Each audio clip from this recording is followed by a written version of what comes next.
Itu dari sisi itu. Wah, itu kalau dalam konsep Islam jihad namanya itu. Jihad. Nah, jihad ini kadang-kadang itu orang dibentuk menjadi stigma yang negatif. Padahal kemerdekaan kita itu lebih banyak diraih dengan mentalitas jihad. Bukan hanya di dalam Islam, karena terkenal itu jihad ada di dalam Islam. Tetapi kita tahu bahwa saudara-saudara kita di Bali itu ada sebutan yang disebut dengan puputan. Perang puputan. Puputan Margarana. Lebih baik mati daripada hidup terhina, terjajah. Puputan Margarana, perang habis-habisan sampai itu? titik. Gusti Ketut Jelantik. Gusti Ngurah Rai. Ngurah Rai Jelantik itu yang 2 tahun berikutnya. Tapi puputan bukan hanya Gusti Ngurah Rai di Bali itu sudah tradisi, banyak. Itu yang sudah. Jadi jihad dengan puputan sebetulnya mentalitas orang yang akan membebaskan dirinya dari penindasan, ketidakadilan dan penjajahan. Kalau di Sumatera Selatan tuh mati deh Mas Alto. Beda. Itu beda. Nah, jadi saudara sekalian, di tentara pun tidak ada dikotomi antara rohani dengan soal yang sifatnya jasmani. Tidak ada dikotomi antara dunia dan akhirat, ya. Betul. Itu harus bersatu itu. Karena akhirat itu membentuk keyakinan, ya. Betul. Oke. Itu kita bicara rohani, ya. Jadi tidak ada perjuangan tanpa ketahanan keyakinan rohani yang sifatnya rohani. Itu sangat berpengaruh. Yang kedua adalah mental kejuangan. Betul. Kejuangan dan tradisi TNI. Betul. Apa yang mau dicapai dengan pembinaan mental dan ideologi ini? Soal yang kedua itu. Yang kedua ini adalah sebetulnya itu adalah tradisi, tradisi dan kejuangan. Kalau tradisi itu adalah bagaimana kedisiplinan, memupuk kedisiplinan, dalam hal ini adalah bagaimana pertempuran itu bisa dimenangkan, kemenangan bisa diraih kalau tidak ada mentalitas yang disiplin. Oleh karena itu, stigmanya tentara itu adalah disiplin.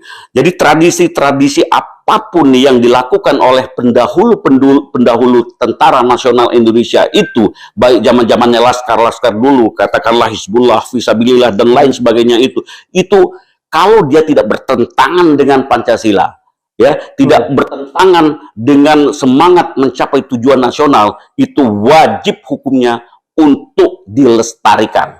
Itu tradisi.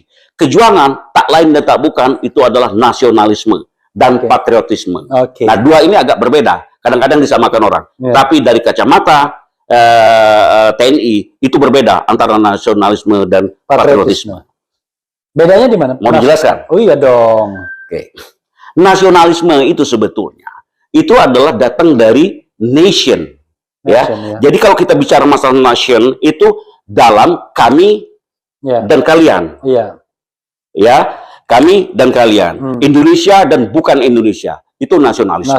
Jadi kita harus bangga dengan segala sesuatu yang ada di dalam negara kita, khususnya pada unsur-unsur kebudayaan dan tradisi kita. Itulah nationnya kita. Kemudian patriotisme itu sebetulnya mentalitas juga itu. Mentalitas apa? Mentalitas untuk membebaskan bangsa kita dari segala ketidakadilan, dari segala bentuk penjajahan, baik yang dulu maupun yang sekarang, bentuk penjajahan harus dilawan. Itu patriotisme. Patriotisme. Jadi menentang ketidakadilan, menentang penindasan, menentang segala sesuatu yang sifatnya merendahkan harkat dan martabat manusiawi. Jadi itu beda nasionalisme, ya. Kalau nasionalisme kau dan aku, ya kan? Sini Indonesia, situ Indonesia. Patriotisme itu adalah kehendak untuk membebaskan diri dari penjajahan, baik penjajahan, ketidakadilan, baik hard power maupun soft power, ya. Any forms of uncivilization. Jadi apapun bentuk dari kebiadaban. Betul. Menarik, ya. Itu yang kedua, ya. Yang ketiga nih, ini menarik nih. Saya mau bahas banyak yang ketiga ini. Soal ideologi. Bisa dijelaskan, Kanda? Begini. Jadi ketika menjelang kemerdekaan itu, yang akan menjadi dasar negara kita itu para founding fathers itu bermusyawarah di dalam suatu. Bukan founding father, founding parents. Parent, karena ada yang itu ya, ada yang perempuan. Nanti betul. Marah lagi perempuan. Ya, gender nanti muncul ya, isu gender gitu ya. Jadi apa yang menjadi dasar negara kita itu? Oleh karena itu pemimpin kita saat itu ada 3 sebetulnya yang akan mengajukan kepada kita itu Ruspomo, kemudian Insinyur Soekarno. Kemudian siapa lagi itu Muhammad Yamin, ya itu masing-masing. Tetapi pada intinya sebetulnya yang disepakati saat itu adalah rumusan dari Insinyur Soekarno. Nah, jadi apa sebetulnya Insinyur Soekarno itu memandang apa namanya itu suatu ideologi itu kan lebih kepada falsafah hidup bangsa. Jadi ideologi itu gagasan di atas apa bangsa Indonesia itu untuk bernegara dan berbangsa dan bernegara. Jadi apa falsafah hidup bangsa. Nah, itu sebetulnya dalam pengertian ideologi di dalam konteks bangsa Indonesia. Nah, di tentara karena itu sudah disepakati di 18 Agustus 1945, tentara itu memperkuat posisinya. Di manakah dia memperkuat? Lahirlah yang disebut dengan Sumpah Prajurit di bulan November 1945. Bersumpah itu tentara. Ya. Itu TNI ya? Ya, sudah tentara, sudah bulan November. Sudah TKR ya mungkin ya? Sudah ya awalnya itu kan dari BKR, TKR, TRI itu TNI. Jadi sumpah yang jelas itu fokus itu adalah pada sumpahnya. Ketika negara diproklamirkan, kemudian TNI bersumpah. Di sini sangat menarik kalau menurut saya. Jadi menariknya begini. Yang pertama saja karena durasi. Ya. Jadi nggak ada durasi di sini. Nggak ada durasi. Adanya durasi. Berarti masih sampai besok pagi nih ya. Jadi begini. Setia kepada Negara Kesatuan Republik Indonesia yang berdasarkan Pancasila dan Undang-Undang Dasar 1945. Dan ini ada 3 keyword di sini.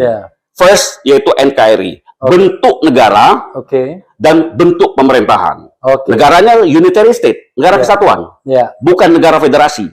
Jangan coba-coba untuk merubah negara kita, negara unitary, negara kesatuan menjadi negara federasi. Berhadapan dulu dengan baju loreng. Nah, begitu. Bentuk pemerintahan harus republik. Ya, bukan bentuk-bentuk yang lain. Ya, sebutannya itu presiden. Itu yang kita sepakati, yang diwariskan oleh founding parent ya. Kita harus lestarikan itu. Nah, itu baru satu aspek ya, bahwa NKRI, negara kesatuan, dan bentuk pemerintahan itu adalah republik. Nah, kepala negaranya. Bentuk negaranya itu republik, bentuk pemerintahannya itu federal. Kesatuan. Kesatuan. Ya, oke dah. Seperti itu ya. Ya, jadi bentuk negara kita itu republik. Bentuk pemerintahan itu kesatuan. Ya. Barangnya itu ya. Tempatnya dilukir ya. Dilukir. Kalau sistem pemerintahan presidensi ya. Presidensi. Dan itu yang terbelah dua nih. Karena satu orang. Jadi bentuk negara, bentuk pemerintahan, sistem pemerintahan. Sistem pemerintahan. Itu satu tarikan napas. Satu tarikan napas. Oke, bisa dilanjut ya. Oke, silakan. Nah, setia, ini tentara bersumpah nih. Setia kepada Negara Kesatuan Republik Indonesia yang berdasarkan Pancasila. Ingat, dasarnya itu adalah Pancasila. Bukan dasar liberalisme, bukan komunisme, atau yang lain-lainnya. Pancasila. Panca itu 5. Bukan 7, bukan 3, bukan 1. Jadi nggak boleh diperos-peros? Tidak boleh. Pancasila sudah. Adapun dulu tuh mau ideologi ini, ideologi itu adalah bagian daripada catatan sejarah bangsa Indonesia. Yang sudah disepakati itu adalah Pancasila, 5 dasar, 5 sila. Nah, itu sebagaimana yang termuat dalam pembukaan Undang-Undang 45. Begitu. Nah, yang berdasarkan Pancasila dan Undang-Undang Dasar 1945. Bang Repli harus memahami bahwa sumpah itu dilaksanakan November 1945. Iya kan? Tentara itu bersumpah di bulan itu dan tahun itu. Nah, jadi Kalau dia bersumpah di tahun 1945, berarti Undang-Undang Dasar 1945 yang dikeluarkan pada 18 Agustus 1945 oleh PPKI. Oleh PPKI. Oke. Nah, jadi itu yang disumpah setiai oleh tentara. Not anything else. Not any form else. Itu ya bentuk negara yang di situ, dasar negaranya itu, dan Undang-Undang Dasar 1945 yang ono. Yang ono. Oke. Gitu. Jadi begitu penjelasan singkat seperti itu, karena dia kalau kita bahas satu persatu dia akan panjang. Gitu. Waduh, ini udah ngeri-ngeri sedap nih. Ini sudah berapa SKS? Kalau saya bilang di sini tuh ada beberapa SKS. Oke. Ini agak ngeri-ngeri sedap nih kalau bilang yang ono ya. Jadi yang ini nggak disumpahin. Jadi begini maksudnya. Ada beberapa fase di dalam pasca kemerdekaan kita itu. Memang konstitusi itu kadang ada undang-undang RIS pernah, ya kan? Ya, kemudian UIDS. Tapi balik lagi ke situ dengan melalui dekretnya Presiden Soekarno, ya 5 Juli 1959. Jadi artinya apa? Sudah diuji secara sejarah, diuji secara sosiologis, ya, secara antropologis, bahwa itulah yang paling tepat untuk bangsa Indonesia, bahwa Undang-Undang Dasar 1945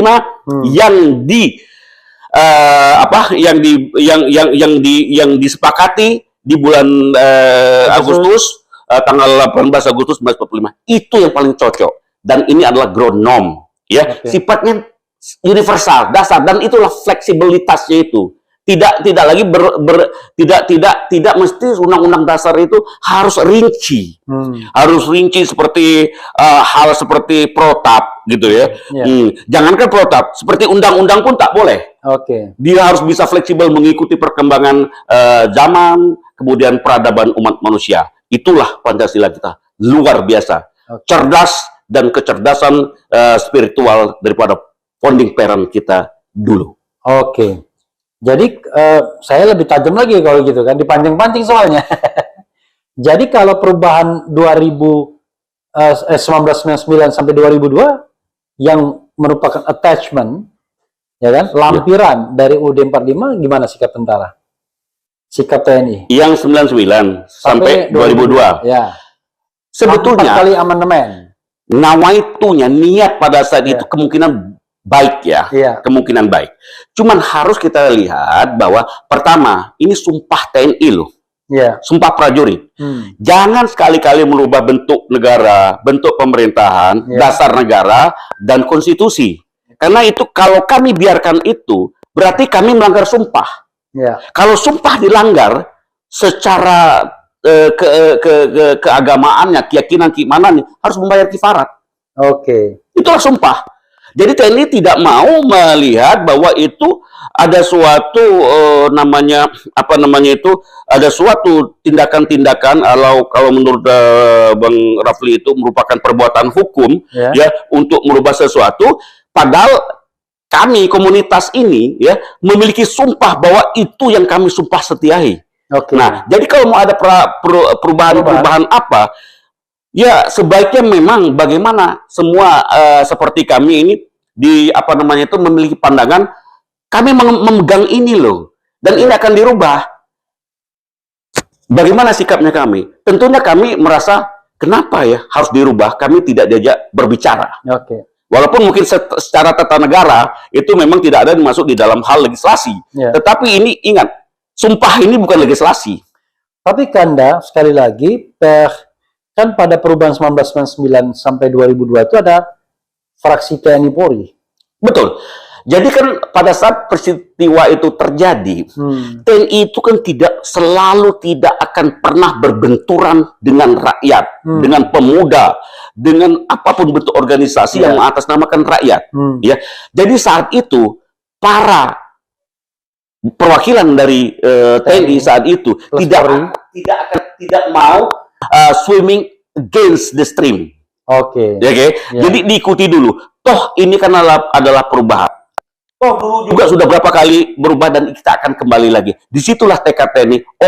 Kita untuk menjaga kesatuan dan persatuan diikuti dulu. Apa yang diinginkan oleh saat itu ya, situasional seperti itu kita ikutin dulu. Oleh karena itu para presiden maupun saat itu dan pemimpin-pemimpin TNI berdiam saja, mengingat bagaimana situasi psikologisnya saat itu bahwa kita tidak akan berbenturan dengan rakyat. Karena TNI sama rakyat at any time, any place di Indonesia harus tetap bersatu. Tidak boleh bertentangan, berpisah pun tidak boleh, harus setiap saat harus selalu bergandeng tangan demi tegaknya NKRI. Tapi sekarang setelah perubahan itu dari 1 sampai 4 itu adalah sebuah kenyataan sejarah. Betul. Dan itu secara resmi memang dipakai. Ya saya kasih contoh lah, semacam misalnya DPD misalnya kan, Dewan Perwakilan Daerah. Tanpa perubahan itu nggak mungkin ada. Betul. MK nggak mungkin ada. Betul. Pemilihan presiden langsung nggak mungkin ada. Betul. Bagaimana sikap TNI sekarang? Seperti yang saya sampaikan tadi itu bahwa sebetulnya kalau dikatakan politik atau lebih tepatnya pemahaman politik tentara itu adalah mana yang terbaik buat negara dan mana yang terbaik buat rakyat. Ya. Perubahan bisa saja terjadi. Cuman kalau perubahan itu sampai mencerabut sesuatu dari akarnya, inilah yang sebetulnya yang membuat sikap TNI itu menjadi waspada. Nah, ini sudah menjadi wacana ya di dalam pemikiran bahwa sebetulnya kalau perubahan itu tetap berlanjut, sedangkan stakeholder bangsa dan negara itu harus terwakili semua di suatu badan yang disebut dengan Badan Perwakilan Rakyat. Dalam hal ini ketika yang tertinggi itu adalah Majelis Permusyawaratan Rakyat. Dan harus ada komponen-komponen itu, termasuk TNI, bukan untuk berpolitik, tetapi untuk mengantisipasi bagaimana sudah diberikan oleh founding parent itu seperti ini garis-garis kita yang harus kita ikutin, dan semua komponen itu harus punya hak yang sama di dalam meluruskan dan mengingatkan para badan-badan negara itu bahwa kita boleh maju, tapi rel kita itu adalah ini, tidak boleh keluar daripada rel itu. Contoh misalnya, itu sebetulnya sudah ada dulu, misalnya seperti dulu itu kan ada DPR, kemudian utusan daerah dan utusan golongan, kemudian DPR tetap di situ, kemudian utusan golongan menjadi Dewan Perwakilan Daerah. Nah, utusan golongan ini yang tidak ada. Padahal disitulah sebetulnya kita menangkap semua bahwa gagasan-gagasan itu harus tersampaikan di Badan Permusyawaratan Rakyat itu. Nah, kalau misalnya Bung Rapli, kalau misalnya Bung Rapli ini secara individu memang juga memilih. Tetapi begitu Bung Refli ini menjadi anggota daripada suatu perkumpulan, golongan, asosiasi, kepentingan sebagai individu dengan kepentingan sebagai anggota daripada suatu asosiasi itu akan berbeda. Oleh karena itu ada utusan golongan. Contohnya seperti itu. Jadi sebenarnya lengkap saat itu. Aspirasi individual, personal, dan aspirasi bersifat kolektivitas, yaitu golongan ada. Menarik ya. Berarti kalau sikap TNI sekarang, bisa nggak saya kesimpulkan bahwa TNI menghendaki MPR itu direstrukturisasi keanggotanya lagi dengan terdiri dari DPR dan DPD plus golongan. Jadi begini, yang pertama-tama yang perlu dipahami, pembicaraan kita pada sore hari ini itu sebetulnya tidak mewakili institusi ya. Tidak mewakili institusi. Hanya saya banyak ya belajar, berdiskusi dan sekolah gitu kan ya. Itu saya banyak. Tapi saya pikir-pikir itu bahwa ketika kita mengatakan bahwa Indonesia itu adalah bineka, ya, bermacam-macam. Tapi bermacam-macam ini akan menuju kepada suatu titik yang disebut dengan tunggal. Oleh karena itu saya selalu sampaikan kepada kawan-kawan, jangan kita stressing ya, jangan pada fokus pada kebinekaannya. Tapi kita fokus kepada tunggalnya. Tunggalnya itulah nanti yang akan berada, keputusan diambil setelah kita melihat berbagai macam ide yang beraneka ragam. Ide itu asalnya dari berbagai macam komponen bangsa, kemudian dia akan menjurus kepada satu untuk kemaslahatan bangsa dan negara. Jadi TNI mendukung sebanyak apapun jumlah golongan itu, sekecil apapun golongan itu, harus aspirasinya tetap harus berada di majelis. Jadi jangan, kalau ini tidak tertampung, kita tidak suka ketika menjadi majelis jalanan. Oke. Tapi Majelis kalau jalanan. misalnya, kalau majelis itu sedapat mungkin dia representatif ya. Betul. Artinya mewakili semua komponen kelompok dalam masyarakat. Betul. Tapi kalau DPR kan itu kan betul-betul day to day politik. Oke. Pada masa Orde Baru, tentara ikut, polisi ikut. Betul. Apakah dalam konsep yang baru ini ikut juga tentara dalam day to day politik itu? Jadi begini. Ini kan kontroversial juga jadinya. Itu kan day to day itu, kalau ini sekali lagi ya, personal perspektif ya. Personal perspektif. Kalau saya melihat bahwa kepentingannya tentara di dalam percaturan politik nasional itu bukan pada eksekutifnya. Nah, eksekutif itulah yang disebut dengan day to day, karena dia akan pelaksana daripada suatu keputusan dari seluruh lapisan masyarakat yang ada di Dewan Perwakilan. Nah, jadi kalau misalnya tentara itu harus masuk, kalau perspektif saya, dia harus berada di badan legislatif yang memiliki tugas-tugas legislatif, non eksekutif. Karena eksekutifnya sebetulnya cuma pelaksana daripada apa yang jadi keputusan rakyat di badan legislatif. Karena zaman dulu kan kita tahu bahkan masuk di semua level kan. Betul. Eksekutif, betul. Bidang bukan level, eksekutif, legislatif, yudikatif. Masuk, iya. Jadi misalnya di eksekutif kita tahu ada menteri kepala daerah yang aktif masih. Betul. Tapi begitu berhenti, ya aktif lagi dia. Kan? Nah, kalau sekarang kan perspektifnya adalah kalau Anda mau ke sana, ya Anda harus pensiun. Kira-kira begitu. Betul, betul. Itu nggak salah kan ya? Tidak salah kalau pensiunnya, gitu ya. Tapi jadi kalau misalnya di legislatif harusnya diberikan hak, gitu ya? Betul. Itu sekali lagi itu personal perspektif ya? Betul, betul. Individual perspektif. Kanda, ini kan pemikiran-pemikiran seperti ini pasti membutuhkan lagi perubahan ya? Betul. Perubahan konstitusi pastinya. Betul. Karena kita nggak bisa mengatakan, ya kita kembali kepada Undang-Undang Dasar 45, kembali kepada Undang-Undang Dasar 45. Karena kalau kita misalnya begitu saja mengatakan itu, saya pikir akan clash pasti. Kenapa clash? Saya bilang, ya sudah ada lembaga-lembaga yang diciptakan atau dipilih berdasarkan ketentuan konstitusi yang baru kan? Betul. Ada MK, ada DPD, kan nggak mungkin juga tiba-tiba suddenly, yuk kita kembali kepada Undang-Undang Dasar 45. Betul. Maka yang terjadi adalah lembaga-lembaga itu harus gugur, harus diberhentikan di tengah jalan kan? Kira-kira begitu. Nah, betul. Tapi kan di masyarakat ini mungkin termasuk pemikiran beberapa kalangan TNI ingin kembali kepada Undang-Undang Dasar 45. Nah, sikap Kanda sendiri gimana?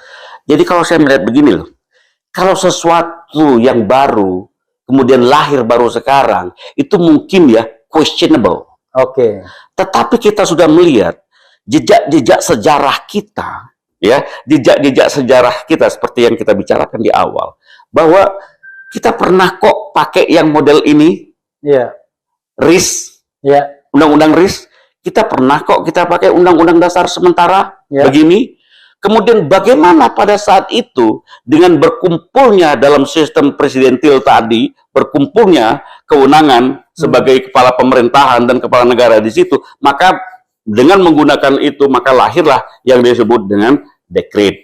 Nah, saat itu karena melihat situasi seperti itu, saat itu kepala negara saat itu mengembalikan kepada Undang-Undang 45, itu menjadikan bukti sejarah bagi bangsa Indonesia bahwa bagaimanapun juga kita meninggalkan Undang-Undang Dasar 1945 yang dikeluarkan pada 18 Agustus 1945, kita akan meninggalkan itu, akibatnya bangsa kita menjadi bangsa yang kehilangan arah ke depannya.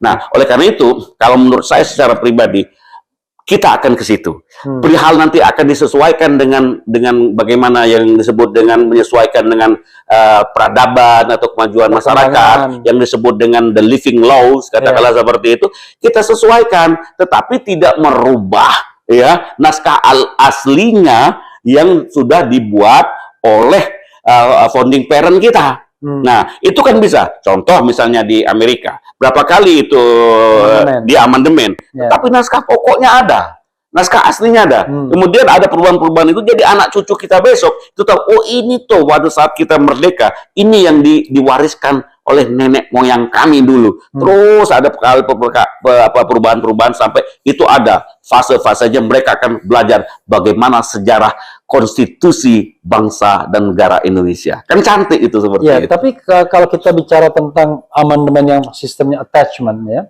lampiran, kan teorinya kan lampiran juga, walaupun lampirannya lebih tebal daripada naskah aslinya. Betul, betul. Kita tahu kan bahwa konstitusi kita tidak ditulis menjadi naskah baru, betul, tapi tetap naskah yang resminya ya, naskah Undang-Undang Dasar 45 versi 5 Juli 59, kemudian ditambah perubahan pertama, perubahan kedua, perubahan ketiga, perubahan keempat. Betul.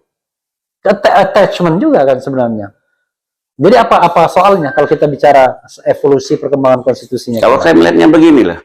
Jadi kalau sudah dirinci dalam perubahan-perubahan itu, jadi justru kita menghilangkan sifat daripada egaliter suatu konstitusi, fleksibilitasnya untuk mengikuti. Karena kalau dia semakin rinci, dia turun akan menjadi undang-undang, dia turun lagi menjadi peraturan pemerintah, dia akan menjadi peraturan pemerintah pengganti undang-undang terus sampai kepada peraturan pemerintah tingkat 1 dan 2. Dan itu semakin rigid. Dan ini sangat subject to change, ya, berganti kepemerintahan, kemudian kewenangan berganti, ini bisa cepat sekali dicabut. Bayangkan bagaimana wajah bangsa Indonesia ini yang sudah merinci kecil-kecil itu tiba-tiba dicabut, setiap berganti, dicabut lagi, dirubah lagi, dicabut. Itu kan bukan undang-undang, namanya juga disitulah perbedaannya antara undang-undang dasar dengan undang-undang, peraturan perundang-undangan. Itu maksud saya. Jadi perubahan is okay. Mengenai kekuatan hukumnya itu tadi, kalau saya pikir ya, sama dengan pada saat dulu. Kalau dulu itu kan pembukaan, batang tubuh, ya, aturan peralihan, aturan tambahan, dan penjelasan. Itu satu kali tarikan itu. Sama kekuatannya itu. Nah, sekarang analognya ke situ, bahwa amandemen itu juga punya kekuatan, gitu, kekuatan hukum yang sama. Mungkin ini perlu pembicaraan lebih lanjut kepada bersama-sama dengan hukum tata negara seperti Bung Rafli atau yang lain-lainnya itu, bagaimana kekuatan daripada amandemen yang tidak berada di dalam tetapi attach. Jadi attachment itu saya pikir ini kan dipakai di Amerika gitu, dan itu berlaku. Why not gitu kita seperti itu tanpa merubah naskah aslinya. Demikian. Oke, ya memang ini perdebatan yang saya perhatikan ya Sobat Era sekalian, yang memang sedang berlangsung di masyarakat. Jadi saya Kanda ya, itu melihat 3 atau 4 posisi di masyarakat. Posisi pertama adalah mereka yang ingin konstitusi ini ya seperti ini saja, dengan naskah Undang-Undang Dasar 45 18 Agustus yang kemudian diberlakukan kembali 5 Juli plus amandemen atau perubahan pertama, kedua, dan 3 dan 4. Itu satu sikap. Sikap berikutnya adalah mereka yang menginginkan perubahan lanjutan, yaitu perubahan kelima misalnya, yang menyempurnakan perubahan-perubahan yang ada dan menjadikan ini dalam satu naskah yang baru.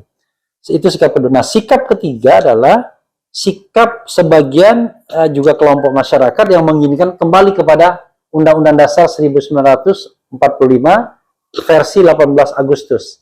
Mereka sebut kadang-kadang yang asli katanya, kira-kira begitu ya. Betul. Kalau PMP asli itu lemah.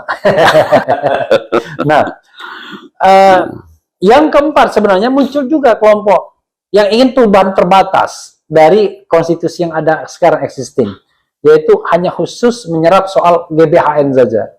Tapi untuk sementara waktu itu nggak dibunyikan, terutama oleh partai politik, karena mereka takut menjadi kotak Pandora untuk perubahan-perubahan lainnya. Nah, karena itu saya katakan sementara ini memang ada 3 kelompok di masyarakat itu. Jadi berarti saya simpulkan, Kanda pribadi pengen kelompok yang ketiga tadi kan kembali. Karena apa? Kami tidak diikat saja di dalam pelaksanaan tugas dan tanggung jawab sebagai aparatur negara. Ya, bukan alat negara. Aparatur negara. Ya. Kami tidak saja dipegang oleh suatu peraturan perundang-undangan. Kami dipegang oleh sumpah. Sumpah itu kategorinya kalau di dalam apa namanya itu kehidupan yang ada itu kan adalah doktrin sebetulnya. Ya, doktrin. Jadi kami masih memegang itu karena sumpah kami itu dilahirkan, diucapkan, diikrarkan pada bulan November 1945. Jadi kalau Dan kami belum diperbaharui sumpah itu. belum. Oke. Nah, itu sumpah. Saya tidak tahu bagaimana formatnya merubah sumpah gitu ya. Tapi kan kalau melanggar sumpah itu ada kita ketahui. Jadi kami tuh masih berpegang ke situ, setia kepada negara kesatuan Republik Indonesia yang berdasarkan Pancasila dan Undang-Undang Dasar 1945. Itu kami ucapkan di tahun 1945. Jadi Undang-Undang Dasar 1945 itu yang diterbitkan 18 Agustus itu yang kami pegang. Gitu. Boleh diubah, tetapi dengan attachment, kira-kira begitu. Iya, dengan attachment itu kan attachmentnya. Sendi-sendi pokok. Betul, gitu. Jadi saudara sekalian, itulah indahnya berbeda pendapat ya. Saya kadang-kadang menemukan juga berbeda pendapat sipil sama sipil, dimusuhin kita. Berbeda pendapat saya sama TNI nggak ada masalah ya. Jadi yang paling penting adalah nanti kita explore lebih lanjut. Siapa tahu nanti beliau ini bisa bertemu dengan komponen masyarakat lainnya, membicarakan tentang ideologi, Pancasila, dan lain sebagainya. Karena saya ingin kembali kepada satu pokok ya, sebelum terakhir ya, kita bicara tentang Pancasila-nya itu sendiri. Tadi kan kita Undang-Undang Dasar ya, betul. Sudah jelas ya tadi Undang-Undang Dasar. Yang ini, ono. Ya, yang ono, bukan yang ini. Bukan. Dan sudah sikap pribadi, walaupun this is a personal perspective, itu berarti back to basic. Kira-kira begitu lah. Yes. Back to basic. Kalaupun mau diubah ya attachment. Yeah. Sekarang kita bicara Pancasila. Oke. Kalau kita bicara Pancasila ini ya, ada beberapa isu. Salah satunya HIP, ya kan? Yaitu ideologi apa itu? H itu tadi kemarin itu undang-undang HIP, kelompok hip-hip katanya. Iya. Aduh, itu lupa. Jadi itu yang kemudian memancing keributan. Salah satunya adalah Pancasila ingin ditafsirkan menjadi Trisila dan Ekasila. Kan kira-kira begitu. Oke. Sikap Anda gimana? Nah, begini. Jadi ada makna leksikal, ya. Kemudian ada makna intrinsik. HIP itu haluan ideologi Pancasila. Oke. RU yang kemarin diributkan orang. Iya, ya. Saya melihatnya tuh begini. Jadi kita bicara core ya pada saat itu. Kalau ingin dibuat 3, makanya ini. Kalau ingin dibuat satunya ini. Tapi itu maksudnya itu situasi ya. Situasi saat itu yang kita prioritaskan tuh yang mana, itu tidak ada persoalan sebetulnya. Jadi kalau menurut saya itu, mari kita sama-sama bersikap ya katakanlah dengan sadar-sesadarnya, kedewasaan yang bagus gitu ya. Saya pikir kalau itu memang dicetuskan pada saat itu memang betul pada saat itu situasinya seperti itu. Tetapi pada akhirnya kita sudah sepakat bahwa yang ada di dalam konstitusi kita itu adalah yang berdasarkan satu, ketuhanan yang Maha Esa, kemanusiaan yang adil beradab, persatuan Indonesia, kerakyatan yang dipimpin oleh hikmat kebijaksanaan dalam permusyawaratan garis miring, ingat, garis miring, perwakilan, keadilan sosial bagi seluruh rakyat. 5. Itu sudah kita sepakati. Tadinya berdebat, berdiskusi kencang siang dan malam, itu is okay. Tetapi itu sudah kita sepakati. Sebagai bahan sejarah. Proses. Iya, itu proses sejarahnya kita. Namun saya bilang begini ya, bahwa Pancasila ini luar biasa. Bahkan kadang-kadang saya mencoba untuk berpikir, apa sih kesamaan antara Pancasila itu dengan demokrasi? Kenapa kita suka mengatakan bahwa demokrasi Pancasila? Seolah-olah Pancasila itu tidak bisa berdiri sendiri tanpa menggandeng demokrasi. Saya katakan Pancasila itu sangat mulia karena menyatukan 2 dimensi. Dimensi spiritual, ilahiyah, ketuhanan, dan manusiawi. Dan ini yang tidak ada di dalam ideologi lain. Nah, misalnya begini. Maaf ya, saya kasih contoh. Maaf tapi ini. Bung Refli ini kan ganteng, ya kan? Fitnah itu fitnah. Saya suka, katakanlah itu, ini asumsi. Nah, kemudian saya ngajak Bung Refli itu untuk menikah. Menolak nggak? Ya nolak. Kenapa menolak? Sejenis. Menolak ini karena tidak mau atau karena tidak boleh ada sesuatu yang membatasi? Karena norma Tuhan. Nah, tapi ini kan tidak ditolak di sebelah sana. Iya kan? Kalau kita tidak bisa menikah di sini, kemudian saya ajak ke sana, ke negeri sana, bisa kita menikah. bisa kita menikah. Artinya apa? Di sana ideologinya apa? Way of life-nya apa? Nah, yang tidak membolehkan secara kemanusiaan, kemasyarakatan di sini kan yang tidak membolehkan kan Pancasila. Karena sila pertama itu ketuhanan. Begitu. Nah, kalau kita nggak mau, kalau kita tidak boleh di negeri Pancasila, kita harus keluar dari negeri Pancasila untuk melaksanakan hajat kita. Nah, gitu. Contohnya seperti itu. Contoh kedua tentang agama. Di negeri sana ada kebebasan. Tapi kebebasan dia mengatakan bahwa agama itu personal. Mau antum beragama atau tidak beragama, itu terserah. Tapi di negeri Pancasila, antum bebas. Judulnya juga bebas. Antum bebas memilih agama yang ada. Yang penting di KTP antum itu harus ada terisi agamanya. Mau Katolik, agama dan kepercayaan. Iya, apa saja. Yang penting kolom itu di negara Pancasila ini ada. Bayangkan, Bung Refli, kalau dua peradaban ini disatukan, katakanlah demokrasi Pancasila. Kalau nggak boleh sama Pancasilanya, Bung Refli, menikah sama saya nggak boleh karena nggak dibolehkan oleh Pancasila, karena sila pertamanya mengandung itu. Saya nggak pakai itu. Saya pakai yang satunya, yang demokrasinya. Kan boleh. Karena demokrasi Pancasila. Nggak pakai azas ini, saya pakai yang azas yang ini. Azas kebebasan ini. Berarti boleh. Nah, bayangkan bagaimana masyarakat kita harus, dan itu yang terjadi kalau menurut saya sekarang. Atas nama kebebasan dan hak asasi manusia, jangan larang saya untuk LGBT. Jangan larang saya untuk ateis. Padahal dengan adanya sila pertama Pancasila itu, tidak sejengkal pun, tidak sejengkal pun tanah dan air di Indonesia ini yang boleh dipijak oleh orang yang tidak beragama. Oke, termasuk LGBT. Termasuk LGBT. Tapi saya balik bertanya sama Bung Refli, boleh? Boleh dong. Kalau orang melanggar Pancasila, selamanya pasti akan dihukum. Kenapa? Kalau orang melanggar Pancasila, apa selamanya pasti dihukum? Apa selamanya akan dihukum? Yes. Karena saya ini orang hukum, itu harus jelas pelanggarannya apa dulu. Karena kan norma Pancasila kan macam-macam tuh. Ada ketuhanan, ada kemanusiaan, apa dulu. Jadi setiap yang melanggar Pancasila itu harus dihukum. Dalam sekarang ini, dalam ius constitutum sekarang ini. Saya agak berpikir nih dengan pertanyaan karena begini, kita bicara bukan ius constitutum, jadi ius constituendum. Karena kalau kita bicara mengenai pelanggaran, yang bisa dihukum itu pelanggaran hukum. Betul. Nah, pertanyaannya adalah kalau kita bicara pelanggaran hukum itu, ya kan, maka kita bicara hukum itu apa, kan begitu? Betul. Nah, hukum itu ada yang tertulis, ada yang tidak tertulis. Betul. Ya kan? Betul. Orang misalnya melanggar hukum adat misalnya, itu bisa dihukum dia. Padahal tidak terkodifikasi. Ya, bahkan tidak tertulis, bisa dihukum. Orang melanggar apa saja aturan yang tertulis bisa dihukum, kan begitu. Nah, cuma Pancasila itu orang sering menyebutnya ideologi. Jadi dia bukan sebuah aturan yang bisa langsung applicable untuk menghukum orang, gitu. Setuju. Gitu. Nah, itu yang saya maksudkan itu.